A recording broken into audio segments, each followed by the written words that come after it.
কেমন আছো? ভালো। জিজ্ঞেস করবে না আমি কেমন আছি? ইচ্ছা নেই, আগ্রহও নেই। অনেক বদলে গেছো তুমি ফাহমিদ। মানুষ মানুষ মরে গেলে পচে যায়, আর বেঁচে থাকলে বদলায়। কারণে অকারণে বদলায়। আমাদের ঝগড়ার কিছুদিন পরে আমি জানতে পেরেছিলাম যে ওই মেয়েটার সাথে তোমার কোনো সম্পর্ক ছিল না। তারপর আপনি আমাকে অনেক খুঁজেছেন, কিন্তু পাননি। ফাহমিদ, ওই দিনের জন্য আই এম রিয়েলি সরি। আমি না রাগের মাথায় কি কি বলে ফেলেছিলাম আমি নিজেও জানি না, কিন্তু আমি এখনো তোমাকে ভালোবাসি ফাহমিদ। Nice jokes. জোকস তো ভালো ছিল। একদিন পর বুক ফেটে হাসি আসতেছে।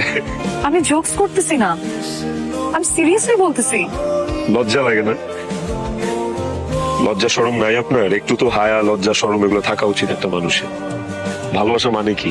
ভালোবাসা মানে বোঝেন? ভালোবাসা মানে হচ্ছে making commitments, fulfilling those commitments.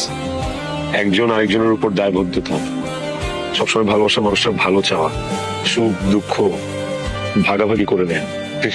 আরে কি বলি, এইসব ছিটে ফোটাও তো আপনার মধ্যে নাই, ছিল না। ফাহমিদ প্লিজ আমাকে বোঝার একটু চেষ্টা করো। আপনি কি ভুলে গেছেন ওই দিন আমাকে আপনি কি কি বলেছিলেন? অনেক কথা বলেছি, স্পেশালি ওই কথাটা, স্ট্যাটাস। ভালোবাসার স্ট্যাটাস দেখে হয়, তাই না? এরকমই তো একটা কথা ছিল।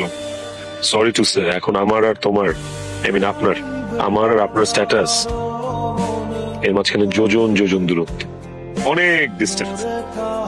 আমি আর ওই ফাহমিদ নাই যে ফাহমিদকে আপনি রাস্তায় ফেলে চলে গেছিলেন। This is a complete different man. এই ফাহমিদ অন্য ফাহমিদ।